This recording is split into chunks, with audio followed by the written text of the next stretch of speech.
My guest today is Raghuram Rajan. He is a professor of finance at the University of Chicago's Booth School of Business. Prior to that, he was the governor of the Reserve Bank of India, and before that, the chief economist at the International Monetary Fund. His academic work is focused on financial markets, credit cycles, and banking policy. He has published 4 books, the most recent of which is The Third Pillar: How Markets and the State Leave the Community Behind. Good to see you again, Raghu. It's great to have you here to talk about the world after capitalism, after the coronavirus. What will change? What should change? What are the features of our system that will need to change after this pandemic is over? But before we do that, I would like to talk about the here and now. Where are we in the pandemic? Do you think, like some people, that this is going to be something that we can more or less put behind us in a couple of months and go more or less back to normal? Do you think that it's unlikely that the economy is likely to be underperforming for a very long time and that this is going to have long-run implications? Well, first, great to be with you, Luis, and this is a great thing you're doing. Let's take the 2 parts, the medical side and then the economic side. On the medical side, we now know that even in democracies, it's possible to bend the curve, to have reasonable social isolation such that the number of cases eventually gets contained to a moderate number, and the pressure on medical facilities falls considerably. The peak load, in a sense, gets attenuated. Now the key medical question is, if we don't see a vaccine in quick time, if we don't see very cheap and easy testing such that anybody who walks into a room can put their finger on some kind of a machine and get tested for whether they have the virus or not, and if we don't see effective antibody testing, okay, you have had the virus, you're safe, you may go in, then I think, and if we don't see a cure, of course, if we see a effective cure, take this medicine, you're okay in a few hours or in a couple of days, the rate of death falls considerably, then it becomes something like the common cold or the common flu, not the fear that we have of the coronavirus.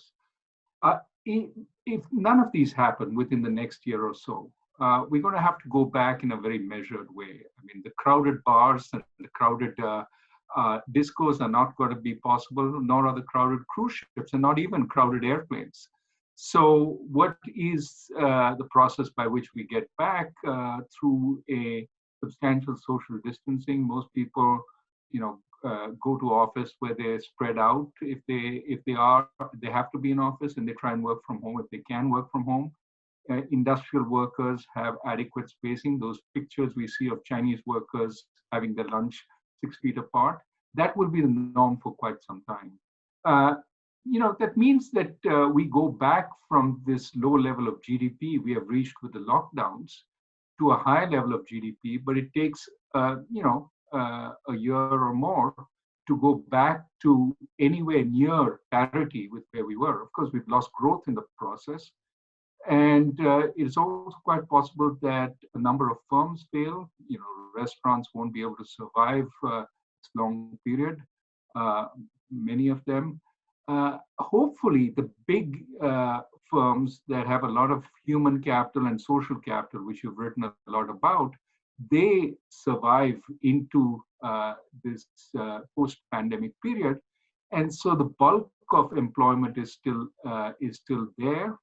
And new restaurants, new small shops start up quickly on the basis of credit availability, and the economy gets back. It's not going to be a V-shaped recovery. It's probably going to be a delayed recovery over time, but it's also not going to be the Great Depression. But in between, all of those resources that haven't been produced aren't dedicated or aren't available to pay all the financial commitments that people have acquired. And basically what we have is a whole huge ball of debt accumulating, especially in states, particularly governments, but also regional governments, etc. but also companies, little companies, even individuals. Right. How worried should we be about those bankruptcies and those financial repercussions affecting banks, affecting the financial system, and leading to a larger financial crisis? We should be worried. I think I am surprised as of today, the markets seem to be shooting back. And it seems to me that, the economy starting up again is certainly a necessity, but it's not sufficient to protect us from further falls, because what matters is the pace of recovery in all sectors, not just certain sectors. And to the extent that there are a lot of small and medium-sized businesses that can't start up again, a lot of businesses in tourism, in airlines, cruise ships, hotel chains, all of which find business very weak. There will be substantial number of bankruptcies. And of course, this implies loan losses for financial investors, some of whom are banks. Now, beginning this crisis, banks, by and large, with a few country exceptions, were fairly well capitalized. That means they could take a hit for a couple of months. At this point, it's hard to say how deep and lasting this recession will be. I mean, again, I would say it's not the Great Depression, it's not 10 years of pain, but it's not clear whether it's a couple of quarters of pain or a couple of years of pain. That's what we need to find out as we go back to work. And that's why I think it's still uncertain whether this could morph into a bigger calamity via financial distress and a broader financial crisis. That would amplify the consequences substantially. And of course, with governments having already stretched their debt capacity by borrowing to deal with the sort of first phase of the crisis, we are very poorly prepared for a second phase. And there are like two forces before we go to the longer term consequences, which is what really I want to spend most time on. One question about this all this debt accumulating. There seem to be two forces that are contradictory. You would think first there's a big deflationary force where basically people don't go out, they don't go to restaurants, there's no demand, people are at home, they don't travel, they don't take a taxi, all these things. But there would seem to be an inflationary force, which is we are generating all this money. Basically, the central banks the governments are issuing debt that the central banks are buying, basically to maintain everybody's incomes without really resources to produce anything to buy with those incomes. And that traditionally 10 years, 15 years ago, before all this low demand period, we would have thought, wow, that's danger of hyperinflation. So there are two forces that push in extreme opposite directions. And I don't know that there is a good way to think about which of the two dominates. Is it clear to you? It's not obvious. It could go either way. But I would argue that perhaps the deflationary or the disinflationary forces, the lack of demand, as we come out, will overweigh or outweigh these both the additional sort of money printing and the deficit financing, as well as incomes without actual work being done. That's sort of the boost to demand. But also remember, there's also a curtailment in supply because people aren't actually producing. Yeah. I think those disinflationary forces, the battle between the inflationary forces and disinflationary forces, my sense is by and large our problem over the next half a year will turn out to be more disinflation, the lack of demand rather than excessive demand, because people will spend on necessities in this kind of environment. But if there's great uncertainty about returning to a job, even those who are being kept on the payroll will worry whether the company has enough resources to keep them on after. And the tendency would be to cut back on consumption rather than go out and spend as if there's no tomorrow.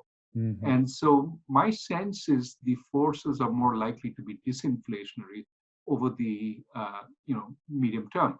Right now, of course, everybody's buying supplies.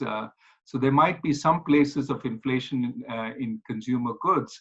Toilet paper, for example, in the United States, which seems to be the one thing that people want to buy regardless of anything. Store of value, clearly. I think these are sort of temporary bursts, and really the longer term has to be this huge worry about the sustainability of jobs, the sustainability of firms, which will tend to depress consumption.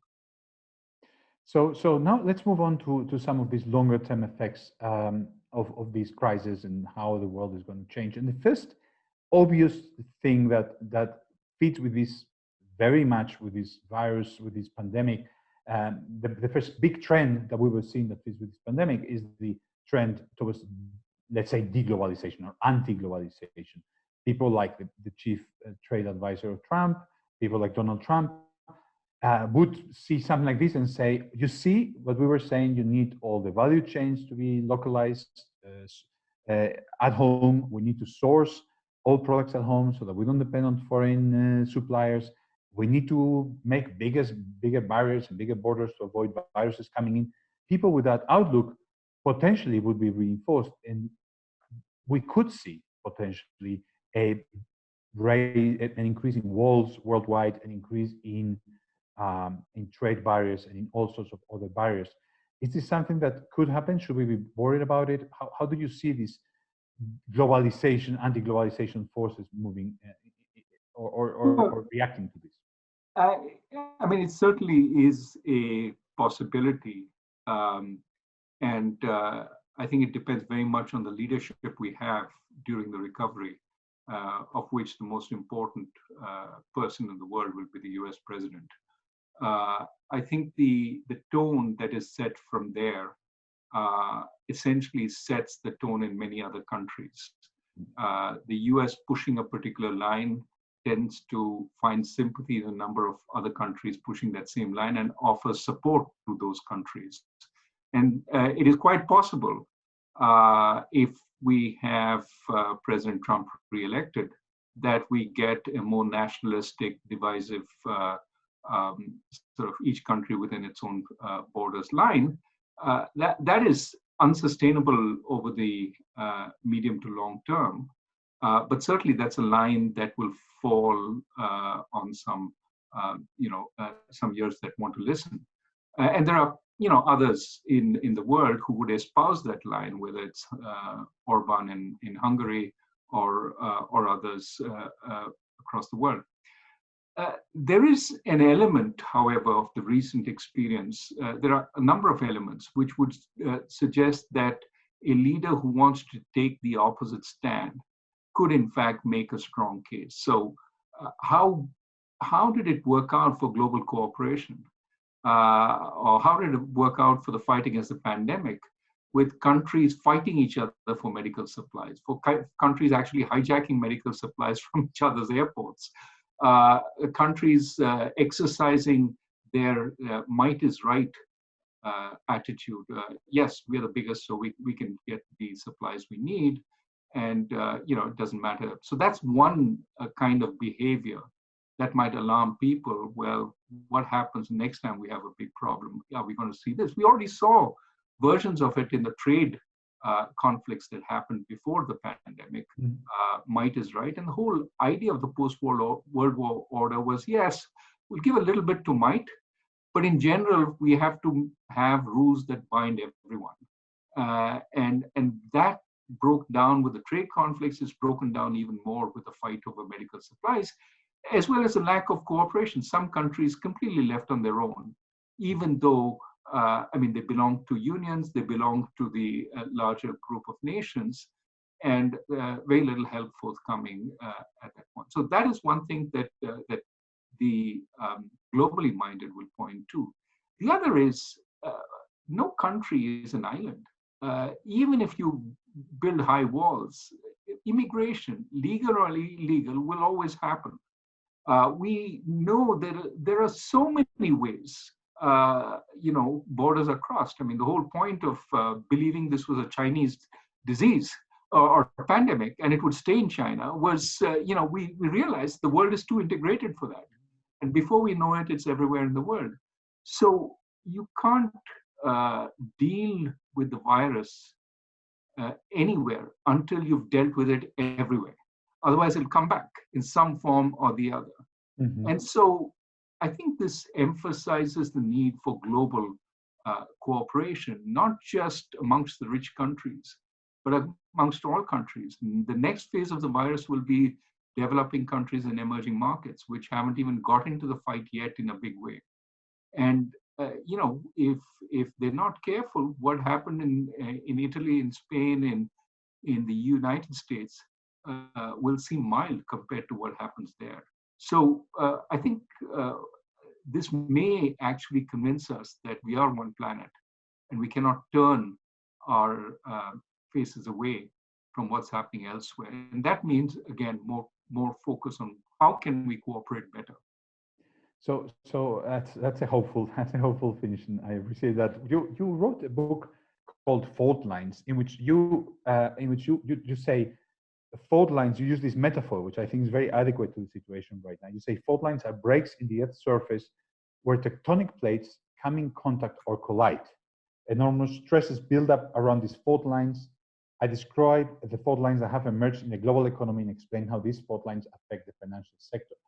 That metaphor in your book, I think, seems opposite now to the situation that we're facing, in the sense that the coronavirus is illuminating many fault lines. For me, for example, working in the European Union, I see many fault lines. The north-south fault line in the European Union is clearly this crisis puts stress on that fault line. What are the main fault lines of capitalism you think that are being sharpened or pushed in terms of these stresses build up, as you say, by the crisis, and how does the coronavirus response kind of interact with this existing inequality, financial and political fault lines? You talk about three types in your book. How do they interact with this? Well, I think it obviously, as you just said, highlights the fault lines that were already existing, because it is unforgiving, this virus, and it is also much easier to deal with the virus if you have a large apartment with a couple of people living in it, adequate savings, so that you can just ignore the fact that you're not going to work. In fact, you are working because you have access to Zoom and the internet, and you pretty much can do your day job, as is the case with people like you and me. Yeah.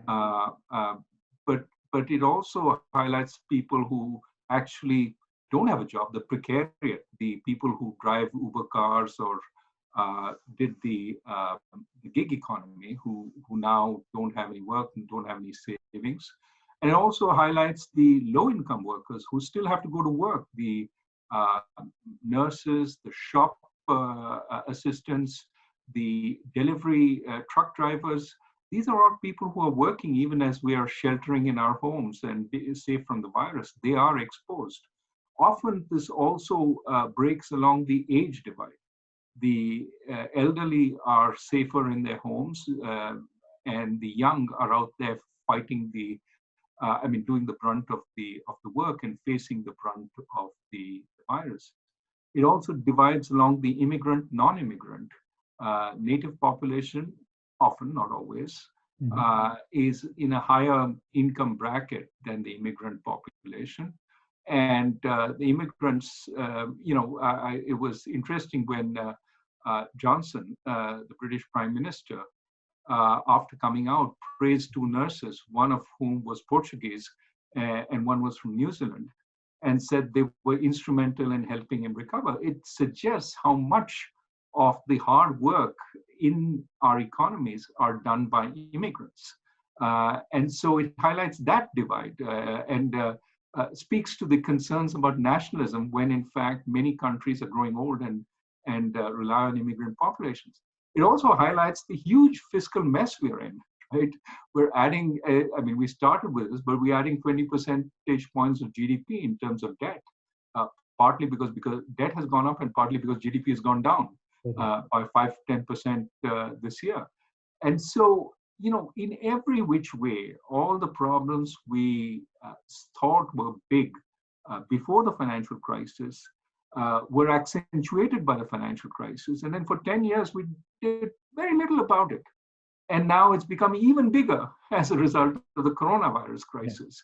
Yeah. And I really hope that what we do this time is stop thinking about how can we stimulate a little more with lower interest rates or stimulate a little more with some more fiscal spending, but think about how we really make our economies sustainable. Does recovering, getting over those fault lines, does that involve, in particular what you were now stressing, does that involve a larger role of the state? I mean, you said it's not just thinking around, it's really doing more.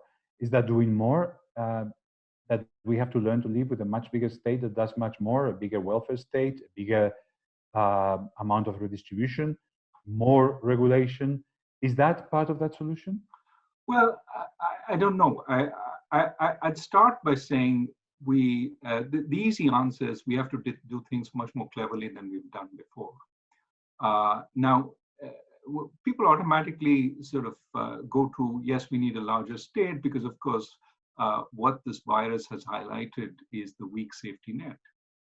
Yeah, but somebody has to pay for a stronger safety net. And what the virus has highlighted also is we don't have the money, at least not in the old ways. We need to find new ways of protecting our people, protecting our workers, protecting the economy. And that's why I'm saying we have to be far cleverer. We have to rethink the structures. And it doesn't necessarily mean let's spend more now, let's bring in universal basic income, let's do this, let's do that. Because first we need the money to do all that. And if we had the money before the coronavirus, we certainly don't have it after the coronavirus, at least till we get state finances in better order. I would say, on the issue of more cleverly, I mean, we do know, for example, that one of the biggest sort of sources of advancement in the new economy will be education. And so we absolutely need to figure out how we educate our populations better so that they have there is more equalization, that there's more competition for the really good jobs, and the income differential between those jobs and the more sort of unskilled jobs comes down. And it would come down by more people being able to do those really skilled jobs. But for that, they need a good education. And we know a good education is not just pouring more money into the high schools and universities. It starts at the very beginning with early childhood programs. It starts with a community, a stronger community where children have, learned strong values. It need not necessarily be a rich community. A strong community can be a poor community, but which holds together with values, with creating an environment where children can learn. So how do we do all that? And I would say, what the West has understood is, yeah, we probably need to devote more resources to healthcare, to education, and so on. But we haven't quite figured out how to allocate it in such a way that it produces the right results. Just one last example. Every president since Gerald Ford in the United States has claimed to be the education president. But US high school performance is terrible. Mm-hmm. And so, despite all this talk, we haven't really improved. And so we need to figure out how to do things better. And, my own stake, which is just one of many, is we need to involve people more in their local institutions. That's the way to strengthen them. So you've hinted at this in your previous question, this idea of involving more the community. And you've written recently a book about this called The Third Pillar. Let me just read a little excerpt on what the third pillar is. You say, many of the economic and political concerns today across the world, including the rise of populist nationalism and radical movements of the left, can be traced to the diminution of the community. The state and markets have expanded their powers and reach in tandem and left the community relatively powerless to face the full and uneven brunt of technological change. Importantly, the solutions to many of our problems are also to be found in bringing these functional communities back to health, not in clamping down on markets. So in this book, you argue that there are the markets have grown and have been lulled to sleep before because of central bank policy. Then the states have been kind of also growing and occupying all this big space, and the community has been, this third pillar has been squeezed in between these two big institutions. And you wrote this not knowing anything about this crisis, but it seems to me that in the response of different countries to the coronavirus, we see partly state capabilities, but we also see largely different communities with different levels of resilience, with different values, being able to deal with the crisis in different ways. For example, here in Spain, it's been really impressive how people have kept the cheer, how everybody has been at the jobs regardless of their salaries and their incomes, and how people have fulfilled all these orders from the state. The community has proven very resilient, it seems to me. What is the role of this third pillar moving forward? You talked a little bit on in education. How does it interact with the coronavirus crisis, and how should it be reinforced? What do we need to do to get these healthy communities you talk about? Yeah, I mean, this is a great question. So you've summarized the idea. The idea is really, we have got markets which have grown around the world, and the temptation when you have markets that have grown is for the state to grow along with. I mean, one example, the European Union, to have a common market across the European Union, it basically wants to apply the same regulations. If the bureaucrats in Brussels had their way, it would be the same identical sort of look in every country, make it easier for business to work, but also give Brussels an immense say of what happens locally, because that would sort of be, in their view, the appropriate governance, uniform governance, but also it would work for the market participants who want uniformity. So that's the tendency. And you can see it country after country. The local moves to the national eventually moves to the global, and it follows effectively the wish of market participants. But what we also understand is this creates a profound dissatisfaction amongst people who find that many of their powers have vanished.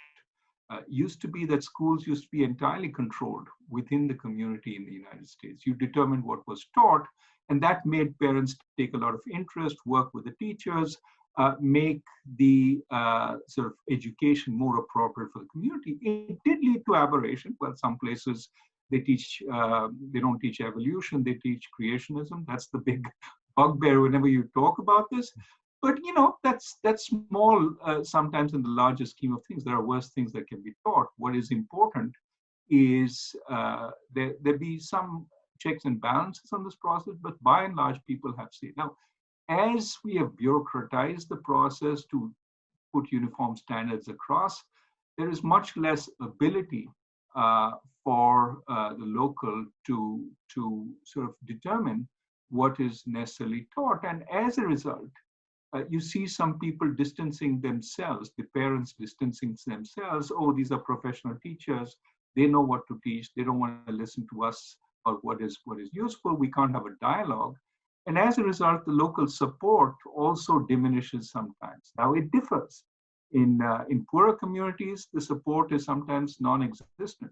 In richer communities, where people have sometimes more time because they're not working 3 jobs, there's more ability to congregate in the schools and to support them and to use them as social institutions. So in that sense, I would argue that what we need to worry about is trying to enhance the kind of engagement that people in communities that are falling apart, to bring them back, to engage in their communities, to revitalize their communities. And this doesn't mean they can do it on their own. Sometimes we need outside support, outside funding, but we also need a lot of local action and local powers. And so the thrust of the book is saying, the community is about filling in the holes left by the state and the market. And one example, as you said in this coronavirus episode, is these young kids who basically look around and find there are elderly people in their neighborhood who they don't want to go out because they may catch the virus. So instead, they're doing the shopping for them, even though they don't know them. The only identification is they are in our community, and we have a responsibility for them. And as a result, it's filling in a hole which the market, yes, we know there are delivery services, but these elderly people don't know technology and don't know how to access them. And the government is too preoccupied by all that it has to do now to be able to take care of them. So these voluntary community services fill in the gaps, and that has always been true.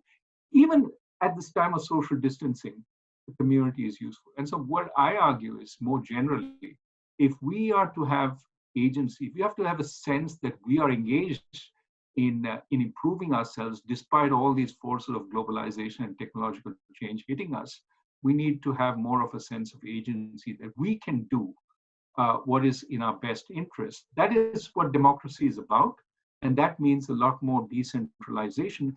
I'm very much for the principle of subsidiarity, followed carefully. And that principle basically says, don't take up an activity or a power above the level where it can be done effectively.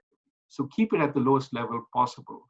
And that's what I think we should focus on, because the tendency of the market is to take it right to the top, to take the powers away from the local and make it national or global. And I'm saying, maybe the people who argue for Brexit are right in one sense, that they want to take power back. And to the extent power can be taken back without disrupting the whole structure, without making it much harder for firms to deal across markets, so be it. I mean, today, companies deal with a variety of regulations wherever they go. And computerization allows them to deal with it very easily. So why not let people have that power and therefore make it more democratic? It's interesting that you bring technology in that way as something that could help devolve power. We are all giving 10, 15 years of technological leap in the last few weeks. We're learning to do Zoom conferences and Zoom interviews, and we're learning to use all these tools to stay at home and do our lives. What technology kind of can have these two roles. We have been worried over many years that it was going to destroy jobs, that it was going to focus people. Everybody's going to be in the center of the city, and all the cities were gaining, the rural areas were losing, etc. Is it possible that technology, as you're hinting, kind of can help also develop communities, give power back, and have a role in empowering people? This was, I think this was when I was in Chicago, we were colleagues. When the first wave of the internet, I think that's what we would have thought internet was going to do in 1998, 99, 2000, 2001, all these years of internet positivity. And then it seems that internet has been one of the elements that has contributed to centralizing, to getting power concentrated in 3 or 4 or 5 really top companies, and nobody else has any power. Could we see technology now play this other, more positive role you're hinting at? Technology is a tool, and we have to shape tools through active action. If we are passive, we get led in towards the direction of least resistance, which may not be necessarily the best place to be in, right? So, for example, with all the noise on the internet, we said, let freedom reign. And it turns out when we let freedom reign, certain voices tend to crowd out other voices. There's this issue of fake news, of conspiracy theories. They're always more interesting than the real news. And then to some extent, they create a huge problem of asymmetric information. You have no idea what is real, what is not, what comes from good sources, what is not. And that's when institutions develop to try and tell you, okay, this is worth trusting and that is not. And I'm sure we will see that outcome. But again, technology can be really good if you use it well, really bad if you don't. One example was this development in Toronto, where half the buildings were connected via the internet. This was early 2000s, late 1990s, early 2000s. And half, the developer ran out of money and couldn't connect them. And this was the classic natural experiment that economists love, right? He ran out of money, nothing to do with the internet. And so the sociologist goes down and tries to check, were the guys who were connected more sociable now that they had access to the internet and could play video games and all the other stuff? Or were the guys who were not connected more sociable at the end of a certain period of time? What he found was the guys who had the internet were much more sociable, because the internet could be used as a tool to arrange meetings. Okay, let's all get together in so-and-so's backyard to have a barbecue today. Without the internet, you'd have to send mail or call everybody. That would be much more problematic. So it reduced transaction costs of interacting, and so was a bond to the actual physical interaction. In fact, the people who had the internet recognized each other, knew each other's names much more than the others. In fact, so much so that they organized. The developer had given them the internet for a few months, and they organized to say, no, we need you to pay for this much longer. And when he refused to, they took the case up to the city commission, etc. So much so that the developer said, never again will I ever offer this thing free to anybody because it organizes them too quickly. But the broader point, I think, is technology can be used so much. We see now, we have family chats every week. Yeah. People from all across the world coming together through Zoom to join in a family chat. Wouldn't be possible before, wouldn't be possible without us realizing that, in fact, this technology was available. And so I think that it can go either way. But what we need to do is focus on how to push it, to slant it the right way. It doesn't happen by magic. All right. Well, that was a very good tour de force. We covered a lot of terrain. Thanks very much, Raghu, for your time. Thank you. For your words. I think we learned a lot, and I hope you stay safe and you take good care. And we'll be in touch. Thank you. Same to you, and see you on the other side. Yes.